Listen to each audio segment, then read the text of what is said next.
Welcome back to Dark Britain, the podcast that looks back and tells the stories of the darker parts of Britain's history. On this episode, we're going to be stepping into, Chloe, your wheelhouse a little bit more, talking about harlots and in particular Charlotte the Harlot, which the alliteration and the rhyme of that makes me quite happy.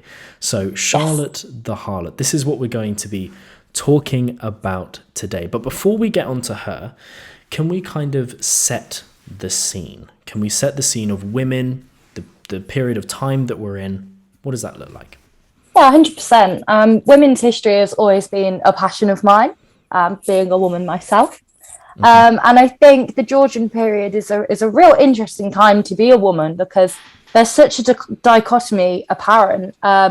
So on the one hand, you've got the genteel woman, the perfect wife. And on the other, you've got the fallen woman who's inclined to disobedience and sexuality. And the two just don't marry up at all.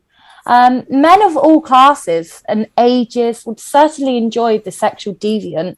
The woman who would do whatever your fantasy was, but would not make a suitable wife, especially if the man was in possession of a good fortune, as Jane Austen once put it.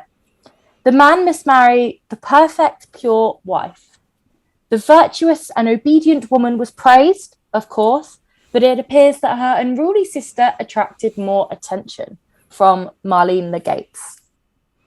That's really interesting. This dichotomy between the two kinds of women that you've laid out is fascinating. But how did this kind of manifest itself in 18th century life? What did that look like? Yeah, so as the 18th century progressed, the image of the woman altered to celebrate chastity, purity, and gentility. Marriage also became more highly prized, as did social standing. Gossip and drama could ruin a high society lady, if their virtue was in question. All the kind of things that we see on Bridgerton, all of those sort of issues were very much coming to be. But gossip and drama could not ruin a harlot because they were already ruined. Right.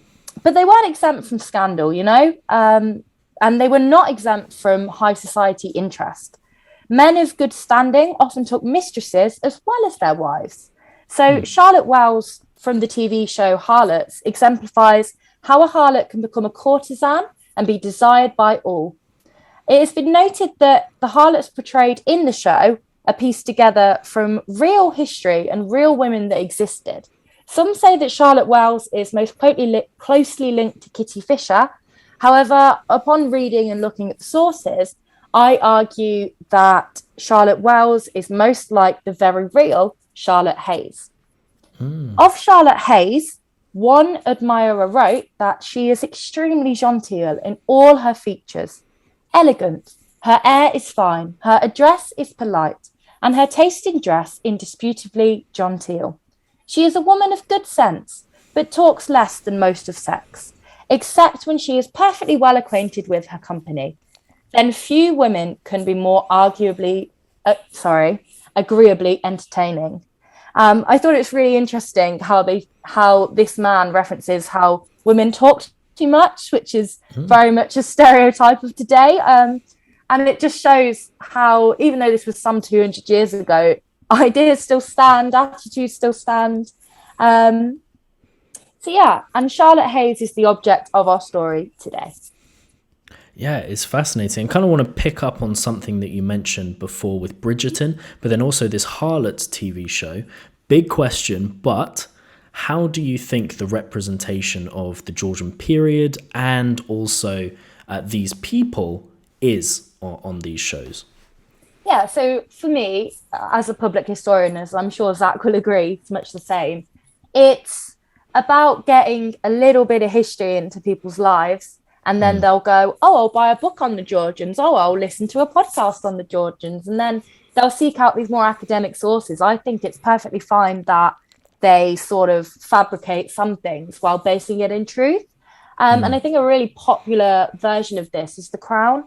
I'm sure many of our listeners watch The Crown, are familiar with The Crown. not too much is known about Elizabeth II, well, the late Elizabeth II, but they fabricate a lot of things, but a lot of the events were in the press and were very real. So I personally feel like it's fine that they, sometimes change things a little bit, because if people genuinely care and are genuinely interested in the history, they will ask us historians and we can help. But yeah, to sum up, I think that's pretty much it. And do you feel the same with your history, Zach? Yeah, I think so. I mean, historical inaccuracy can be one of the most infuriating things to watch on TV or on movies or something like that. It can be a real bugbear. But I think there is getting this balance between authenticity and accuracy. A good example of this would be Our World Wars and even Peaky Blinders, where they'll use songs by like the Arctic Monkeys that were not around during the period that the show is taking place, but it speaks to the feeling of the time. It speaks to what people were experiencing.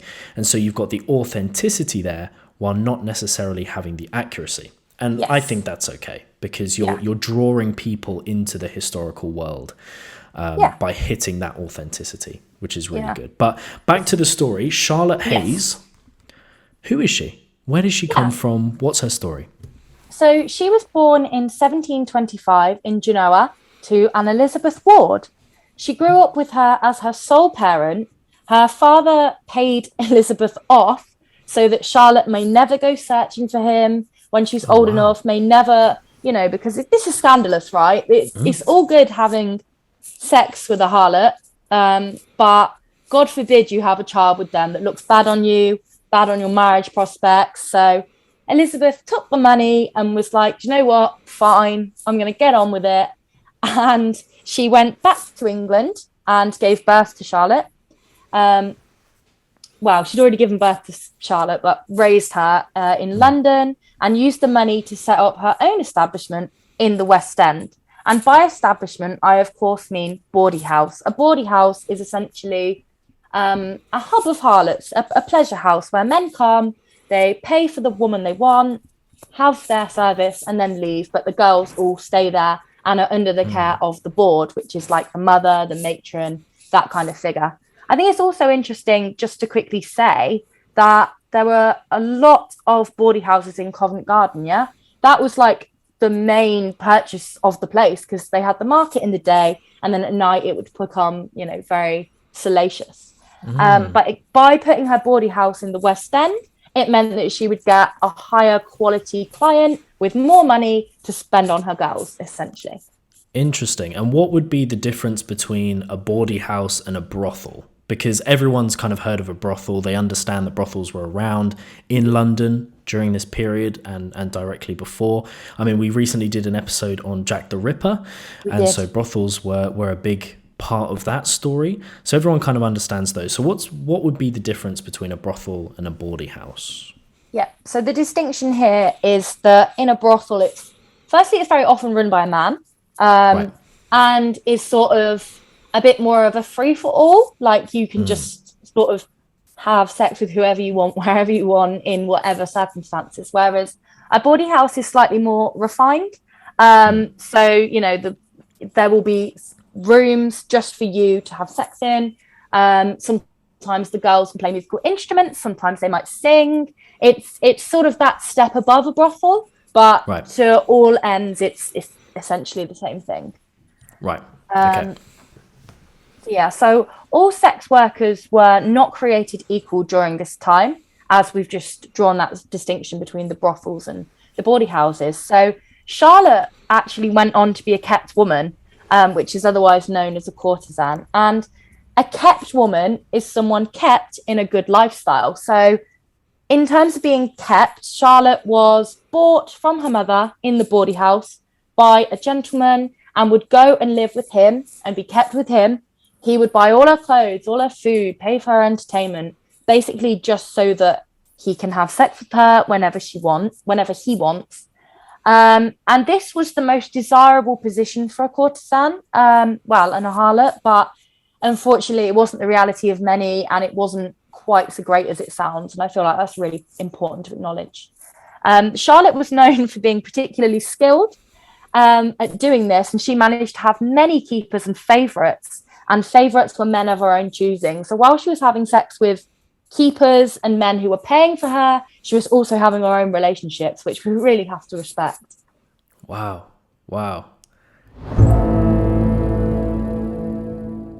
This episode of the podcast is brought to you by BCAD Clothing. Most of the time, history-themed hoodies and t-shirts are childish, in-your-face, cheesy, and most of the time, frankly, unwearable. But at BCAD Clothing, they create subversive, stylish, and subtle history-themed clothing that you can wear and not feel embarrassed. They also use 100% sustainable, environmentally friendly, and organic cotton so that it's good for the planet and feels great to wear it too. The quality is insane. If you want to check out the full range, head to presenthistory.co.uk, press shop in the menu and check it out. Wow, so this is fascinating, right? She was able to do this. She was able to have her job as a kept courtesan, but also have relationships of her own. So in this, do we find our crime? What's the crime that's happening here? Surprisingly, it's not her lifestyle. Of course, owning someone sounds like a crime to us because that's what happened, right? He owned her, and that was all there was to it. She had to be there for him when he wanted. And it's really important that we don't judge the past by our own moral standards. So it just really wasn't a crime. The laws against keeping a bawdy house were so complicated that enforcement wasn't worth the time or effort of the watch or the magistrate. And as we can imagine, a number of these men may have enjoyed the pleasure houses, so why would they want to shut them down, right? Yeah, I mean, that's difficult when the people that are supposed to be shutting them down are enjoying them. It never really works. Yes, as we see all the time. Yeah. So there were several other crimes that we would judge by today's standards that were allowed to pass. For example, Elizabeth Canning said that she was abducted and imprisoned in a bawdy house. And this is actually something that happens in Harlots in one of the episodes. One of the nasty boards takes this virgin and locks her in her room and is like, you will have sex with this man, you'll have sex with this man. And unfortunately, it was very common. Numerous others were absconded from their villages, often with soldiers and scouts, and then they're dumped in London, right? After these soldiers and scouts have said, you know, I'll marry you, like, after we have sex and all of this. And that's how we end up with so many sort of fallen women. Rape figures also rose prominently, being veiled with the word seduction, with women having been seduced against their will, which in reality was rape, right? That's what we would say it is today. And an example of this one is Anne Cooley in 1758. The board was actually involved in this rape, in that she allowed it to happen quietly on her premises and did nothing about it. Boards were often horrible and just didn't trust their girls at all. And in this way, the representation of them in Harlots is very, inaccurate, because one board is really caring and loving to the girls, and this just wasn't the case. If a girl tried to leave, quite a lot of the time, the boards would take the girls before the magistrate and say, they've stolen my clothes, because the board would dress the girl. And then they would end up in prison. So it was a real, once you were in it, you were sort of trapped unless you were kept and found your way out. Wow. Oh, so it's even worse than we might think, is because like you mentioned earlier, the bawdy house would be like a step up from the brothel. Yes. So in some cases it feels more sophisticated, it potentially feels more civilized, but actually it was just as bad. Just the treatment, the activities might have been different, but along the same kind of lines of being bad. So 100%. What was the crime that we're talking about here? Because this is fascinating. I'm really enjoying hearing about this, because I know nothing really about this, so I'm really interested. But what is the crime? I'm interested to find out. Yeah, I'm sure our listeners are just desperate to know as well. So the crime actually comes much later in her career. So in the 1750s, Charlotte had two very well documented liaisons, one with Robert Beau Tracy. Beau is like a nickname, the wealthy son of a judge, which is also important to note. And the other was with Samuel Derrick, who was an impoverished poet from Ireland, who later became the author of Harris's list of Covent Garden ladies. Okay, what is this? This sounds interesting. This list of Covent Garden ladies. Mm-hmm. So it was what it says on the tin, right? It was a list of ladies. First published in 1756 and last published in 1795. It was an annual directory of harlots then working in Georgian London. So sort of like a Yellow Pages almost. Whoa, okay. Wow. Yeah, it was a small pocket book. It was printed and published in Covent Garden, which is hence the name, and was sold for 2 shillings and 6 pence. A contemporary report of 1791 estimates its circulation was about 8,000 copies annually, which is a lot, right? Especially because maybe one guy amongst a group of soldiers or friends would have it and share it about. And each edition would contain an entry describing the physical appearance and sexual specialties, of about 120 to 190 prostitutes who worked in and around Covent Garden at this time. That's just Covent Garden, right? And through their erotic prose, the list entries review some of the women in lurid detail. So, for example, you know, she's very skinny and she's ginger, or she's very large and she's a dominatrix, and all of these kind of things that the men would flip through the book and then go, yep, that's my type, that's not. But it's quite funny because there were some women in there who were spoken of very badly, and were then treated as pariahs as a result. And it's thought that they fell out of favour with the author, who was never revealed, and that was why they got such a bad review, especially if these harlots were old. Yeah. Wow, this is a crazy idea to me, that you've got this kind of prostitution encyclopedia that's almost this menu as well. Mm-hmm. It's such a crazy idea. Was Charlotte Hayes, was she in the book, or how was she involved with this whole situation? Yes. So it's quite interesting and perhaps a little complicated, because I mentioned Samuel Derrick a moment ago. He is supposed as the list writer, at least for some of the years. And while she was involved with Beau Tracy, which was the judge's son I mentioned, she was also with him. Now, let's just go back to Beau Tracy, because this is where the crime comes in.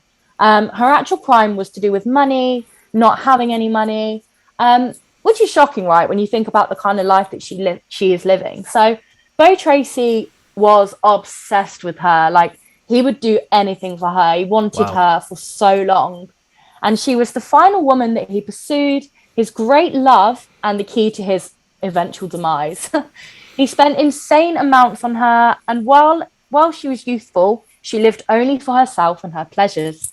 So she entertained other men, such as Samuel Derrick, as I just mentioned, using his money. Like, she would get money from Beau Tracy and spend it on these other men. And then, or she would go out somewhere, get the bill and take it back and be like, oh, pay for this, like, while she's literally sleeping with other men. So in terms of the modern day, we have to respect that. But that was her, sort of using her freedom as she could. So Tracy did own Charlotte, and that is something that we need to remember when we say that she was fleecing him, because she was also losing a lot of herself to that. Right. But he died suddenly in 1756. He wasn't even 30. And he left her £5. Okay. Now, this £5 would only cover a ring, a mourning ring, which would have like his initials or something, and would always be worn to remind everyone, including her, of him. So this was like his final act. Oh my word. Yeah. So you can imagine her being pretty annoyed, especially because when your keeper dies, they normally leave you tons of money. That's you made for life. Off you go. So she basically spent a lot of her years, almost wasted, because she got what she wanted from it. But he was in huge debt, and he died of an unknown cause. So maybe it was money trouble. It's hard to say, given the time. But it was this that caused her ruin because she then had nothing to fall back on. Yeah. Oh my word. Wow, what a crazy situation. You live so much of your life under the kind of, you know, the ownership of this man. And when he dies, he leaves you basically nothing except something that will always label you as his. Yes. And then all of his debts. Yes. that is brutal. Yeah. That is brutal. So what happened next? What happened next? So she'd been going around London, you know, using his name to credit everything, like buying all these clothes. Oh, it's Beau Tracy. Buying all this alcohol, you know. She even had a horse and carriage, which was very unusual for a courtesan. Like, she was really living it up. So she had his bills. Then she had her bills. And everything that she had to pawn. So she had nothing left. She returned home to her mother. And unfortunately, the debtors did find her. Her friends and family tried to help her while she was in this sort of halfway house between prison and freedom. But it just wasn't enough. Her debt was way too big. So by early 1557, she was in Fleet, which was essentially a debtor's prison. And here she recognised that her greatest currency was between her legs. Wow. Because she was quite sort of prolific as you know, this amazing courtesan, she probably had a much worse time than if she was an unknown woman. Right. But obviously women still had it pretty rough in prison. Wow. That's, wow. Okay, so she's now in this debtor's prison. Yes. She's not having a good time of it because her reputation has preceded her. This is not a good situation. Where does she go from here? So I always like to think of her character as sort of, you know, this woman who never gives up. And she doesn't, because she finds the love of her life in prison, right? No way. A poor Irishman who became one of the era's most successful gamblers and racehorse owners. Now, I feel like you can probably tell where this is going, that he's a gambler and that she is, you know, a spendthrift. But together, when they got out of prison, because he got out first and then he bailed her out because he paid off her debts. Together, they set up several upscale bawdy houses, just like her mother did in her childhood. And they were incredibly successful and they had one child together.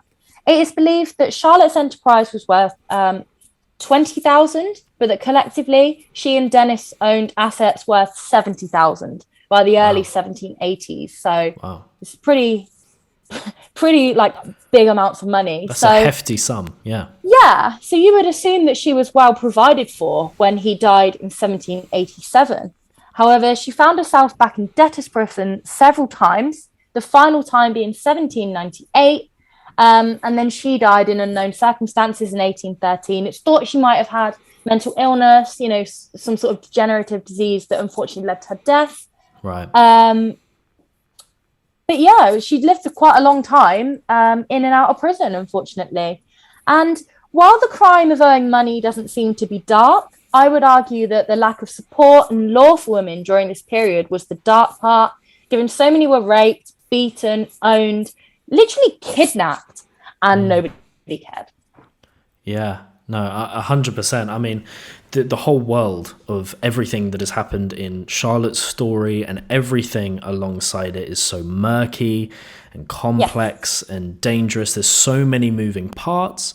And the laws weren't kind of keeping up. The law enforcement were enjoying the thing that they were supposed to be shutting down.